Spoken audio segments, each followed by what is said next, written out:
கரை மேல் பிறக்க வைத்தான், எங்களை கண்ணீரில் பிழைக்க வைத்தான். கரை மேல் இருக்க வைத்தான், பெண்களை கண்ணீரில் குளிக்க வைத்தான். மீனவர்களின் வாழ்வுரிமை மாநாடு ராமநாதபுரம் மாவட்டம் பரமக்குடி சந்தை திடலில் மனித உரிமைகள் கழகத்தின் 11வது தேசிய மாநாடு டாக்டர் APJ அப்துல் கலாம் அவர்களின் பசுமை புரட்சி திட்டத்தின் 6ஆம் ஆண்டு துவக்க விழா மற்றும் கச்சத்தீவை மீட்போம். இலங்கை அரசால் மீளா துயரில் ஆழ்ந்திருக்கும் தமிழக மீனவர்களின் பிரச்சனையை தேசிய பிரச்சனையாக எடுத்து மத்திய அரசு நிரந்தர தீர்வு காண கோரிக்கையை வலியுறுத்தி மீனவர்களின் வாழ்வுரிமை மாநாடு. மாநாடு நடைபெறும் நாள் 11/12/2011.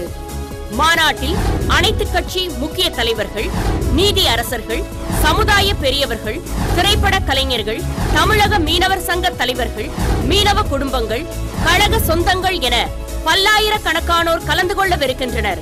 மாநாட்டின் சிறப்பம்சமாக கருத்தரங்குகள், விவாத மேடை, மாலையில் ஊர்வலம் மற்றும் பேரணி நடைபெறும்.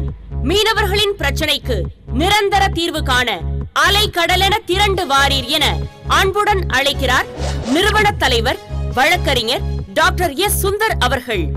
அனைவரும் வாரீர், ஆதரவு தாரீர். மேலும் விவரங்களுக்கு மாநாட்டு குழு தலைவர் என். ராமகிருஷ்ணன், செல் 9345810517.